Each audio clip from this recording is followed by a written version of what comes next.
Desde o momento em que entramos naquela casa, eu soube que havia algo errado. Não era só a aparência envelhecida, as tábuas estalando sob nossos pés ou o cheiro de mofo impregnado nas paredes. Era algo mais, algo que eu não conseguia explicar, mas que me fazia querer sair correndo dali. O corretor, apressado, não entrou muito em detalhes sobre os antigos proprietários. Disse apenas que a casa estava vazia há anos, que o último morador sumiu misteriosamente e que, desde então, ninguém tinha coragem de se mudar. Mas o preço era bom e eu precisava recomeçar. Só eu e o Lucas. Meu filho, com 4 anos, parecia animado. Corria pelos cômodos, explorando tudo, até que chegamos ao corredor dos fundos. Lá, ele parou subitamente. Ficou imóvel, olhando fixamente para a porta do último quarto, que permanecia fechada com uma corrente enferrujada. Não, mamãe, aí não. O menino triste mora aí. Eu franzi a testa, me abaixei e perguntei o que ele queria dizer com aquilo. Mas ele só me puxou para longe, choramingando, repetindo: não abre, não abre, ele não gosta de visitas. Achei que fosse só imaginação. Crianças criam amigos invisíveis, monstros debaixo da cama. Mas não demorou para perceber que não era só isso. Na primeira noite, acordei às 3 horas da manhã com um barulho seco. Toque, toque, toque. Era uma batida surda, como se alguém estivesse esmurrando a parede. Ou uma porta. Levantei, fui até o corredor e vi que vinha do quarto do fundo. Tentei abrir a porta, mas ela estava trancada e emperrada, como se estivesse selada há anos. A corrente estava tensa, como se houvesse algo forçando por dentro. Voltei para a cama, convencida de que era só o vento, ou os estalos normais de uma casa antiga. Mas, no dia seguinte, encontrei Lucas sentado no chão, de frente para a porta fechada, como se estivesse conversando com alguém. O que está fazendo, filho? Ele virou lentamente a cabeça para mim e disse, com uma voz estranhamente calma: o menino triste está me contando uma história. Ele disse que quer me mostrar os brinquedos dele. O coração gelou. Comecei a ficar obcecada com aquele quarto. Passei dias tentando encontrar a chave, revirando gavetas, armários e até vasculhando o porão. Nada. A porta parecia querer permanecer fechada. E então começaram os desenhos. Primeiro, encontrei um rabisco na parede do quarto do Lucas. Uma figura humana, de mãos estendidas, com os olhos riscados de preto. Parecia feito às pressas, com traços irregulares, perturbadores. Confrontei Lucas, mas ele jurou que não tinha feito aquilo. Foi o menino triste. Ele disse que é para eu lembrar dele. Na noite seguinte, as batidas vieram novamente, pontuais, às 3 horas da manhã. Dessa vez, eram acompanhadas por um choro baixo, abafado, que parecia atravessar as paredes. As coisas só pioraram.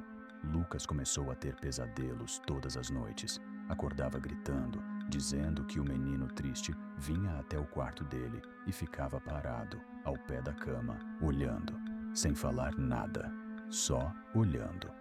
Cheguei a contratar um padre para abençoar a casa, mas ele, mal atravessando a porta, sentiu um desconforto tão grande que se recusou a prosseguir.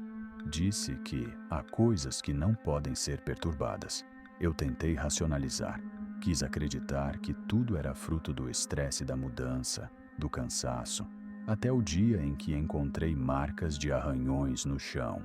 Elas começavam na porta do quarto do fundo e seguiam, paralelas, pelo corredor, direto até o quarto do Lucas, como se algo ou alguém estivesse sendo arrastado ou arrastasse a si mesmo até lá. Minha saúde mental foi se deteriorando. Eu não dormia mais, passava as madrugadas acordada, vigiando o quarto do fundo, com medo de que algo saísse dali e levasse meu filho. Até que numa tarde, ao arrastar um velho armário da sala, encontrei, atrás dele, um diário mofado. Era de uma mulher chamada Beatriz, que morou ali nos anos 80. Ela escrevia sobre o filho, Tiago, de 5 anos, que começou a se comportar de forma estranha depois que começou a conversar com o menino triste do quarto do fundo. No último registro, ela escreveu: ele disse que o menino triste quer que ele fique com ele. Hoje, acordei e Tiago não estava mais na cama. A porta do quarto do fundo estava aberta. E agora eu ouço as batidas todas as noites. Acho que ele nunca saiu dali. Fechei o diário com as mãos trêmulas. Fui até o quarto do fundo e encarei a porta com a corrente ainda enferrujada. Peguei uma marreta e, com raiva e desespero, arrebentei o cadeado. A porta se abriu com um rangido prolongado, como se protestasse. Lá dentro, o ar era gélido, denso, quase irrespirável. O quarto estava intacto, como se ninguém entrasse ali há décadas. No canto, atrás de um móvel empoeirado, havia um desenho infantil na parede. Uma figura humana, de mãos estendidas, olhos riscados. Mas havia mais. Na madeira do chão, cravados com algum objeto pontiagudo, estavam diversos nomes riscados: Tiago, André, Isabela e, por último, o nome do meu filho, Lucas. Gelei. Corri para o quarto dele, mas a cama estava vazia, o cobertor caído no chão, o travesseiro ainda com a marca da cabeça dele. E então vi a porta do quarto do fundo aberta. Voltei correndo e agora havia 2 desenhos na parede. A figura original e, ao lado, uma menor com traços delicados, ambas de mãos dadas.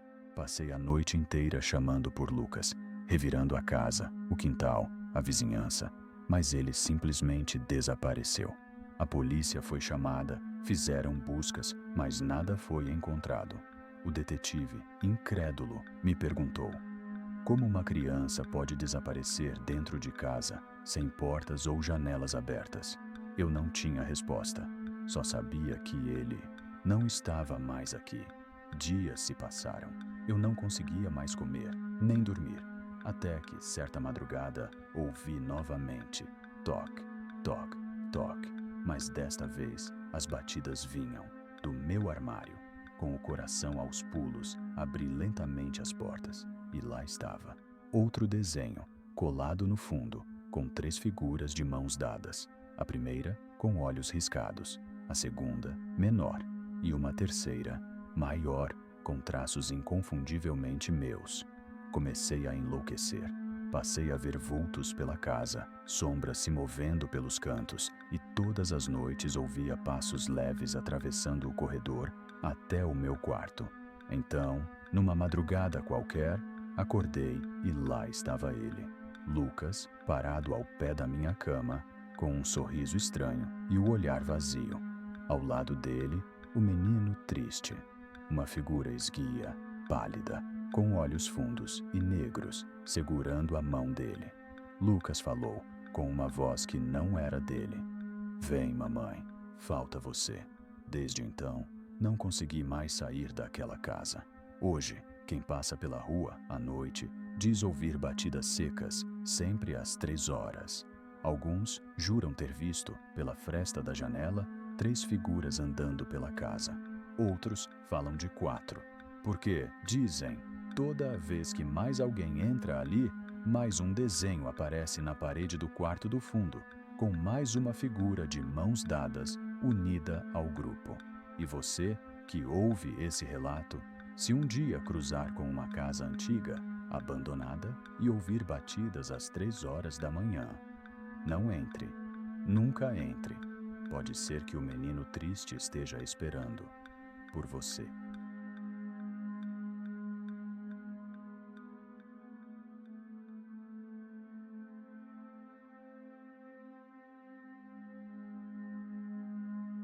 Sempre gostei da casa dos meus avós. Cresci passando os finais de semana ali, correndo pelos corredores compridos, brincando no quintal com cheiro de terra molhada, me escondendo atrás dos móveis antigos.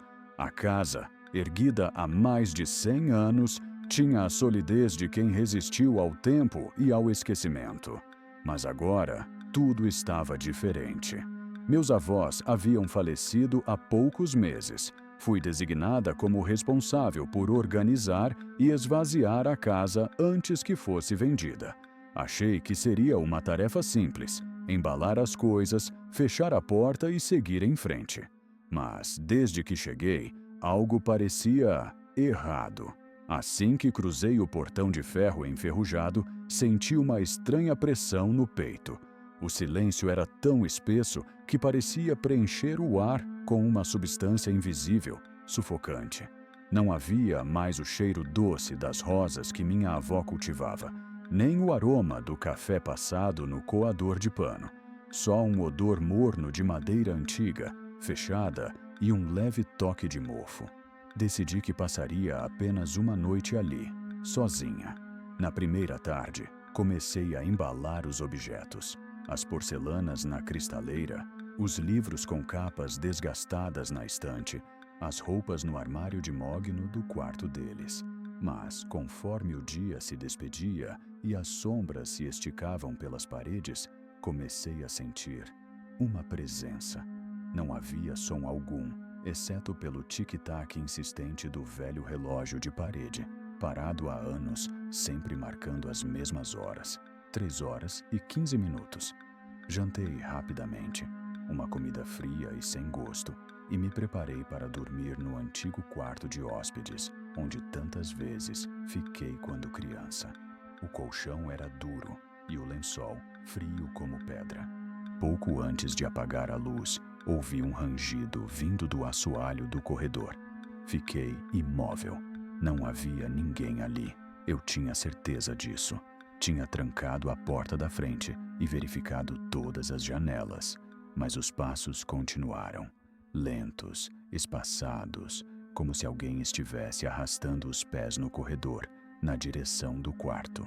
Levantei rapidamente, abri a porta e o corredor estava vazio, apenas iluminado pela fraca luz da lua entrando pela claraboia empoeirada.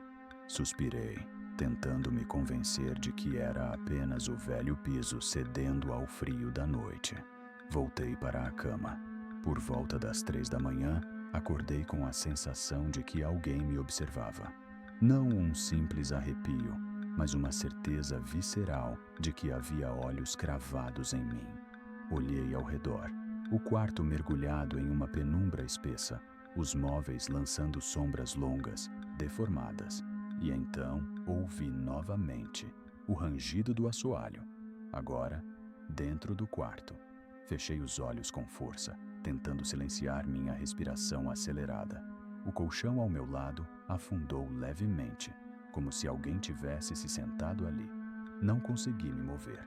Minutos, ou talvez horas, se passaram até que finalmente reuni coragem para acender a luminária ao lado da cama. O quarto estava vazio, mas o lençol ao meu lado estava marcado, com a impressão clara de algo pesado que estivera ali. No dia seguinte, tentei ignorar o que havia acontecido. Coloquei uma música no celular, abri as janelas para ventilar e continuei empacotando os pertences. Ao abrir o velho armário do sótão, encontrei uma caixa que nunca havia visto antes. Dentro havia fotos antigas da família, cartas e um diário. O diário pertencia ao meu avô. Folheei as páginas com uma estranha mistura de curiosidade e receio, até que uma passagem me fez gelar. Ela nunca saiu daqui, mesmo depois de tudo. Continua andando pelos corredores à noite. Sinto sua presença, mas nunca falo sobre isso, nem mesmo para a família. A letra era trêmula, como se ele tivesse escrito aquilo já velho, ou tomado pelo medo. Continuei lendo. Às vezes, ela se senta na beirada da cama. Só ouço sua respiração, pesada, e os passos no assoalho. Fechei o diário com força, sentindo meu estômago revirar. Voltei para o quarto, pensando seriamente em ir embora naquela mesma hora. Mas o céu já estava escurecendo novamente, e a chuva começava a bater nos vidros com força. Decidi que ficaria mais uma noite, a última. Antes de deitar, tranquei a porta do quarto, fechei a janela e me deitei completamente vestida, pronta para fugir a qualquer sinal estranho. Mas o sono veio pesado, me puxando para o fundo, como uma âncora. Acordei de sobressalto no meio da noite com o som da maçaneta girando lentamente. Mas eu havia trancado a porta. O barulho continuou. A maçaneta girava e soltava pequenos estalos, como se alguém do outro lado estivesse tentando abrir cuidadosamente. Levantei devagar, minha pele coberta por uma fina camada de suor frio. Encostei o ouvido na porta. Silêncio. Dei 2 passos para trás. E então, com um estrondo, a porta se abriu sozinha, violentamente. O corredor estava completamente escuro, e no meio daquela escuridão, ouvi novamente os passos, arrastados, pesados, aproximando-se de mim. Eu quis gritar, mas nenhum som saiu da minha boca. A luz da luminária começou a piscar, e por um segundo pensei ter visto, bem no fundo do corredor, uma silhueta, algo alto, magro, imóvel, me observando. A luz apagou de vez. O único som era minha própria respiração descompassada e o som dos passos, agora dentro do quarto. O colchão afundou de novo, desta vez com mais força, e então, o sussurro perto do meu ouvido. Você não devia ter voltado. Senti uma mão fria tocar meu ombro. Gritei e corri até o carro, sem olhar para trás, com o coração disparado e o peito apertado, enquanto a chuva caía violentamente. Deixei todas as coisas lá. Nunca mais voltei. Na semana seguinte, a imobiliária me ligou, dizendo que um possível comprador havia ido visitar a casa, mas não conseguiu entrar. Segundo ele, a porta estava trancada por dentro e, da janela, ele jura que viu alguém parado no corredor, me observando, mas eu estava a centenas de quilômetros dali. Desde então, todas as noites, às 13h15 da manhã, acordo com a sensação de que alguém está no meu quarto, que nunca me deixou realmente sair daquela casa. E às vezes, quando o silêncio é profundo o suficiente, ainda consigo ouvir o rangido do assoalho, como passos invisíveis me procurando.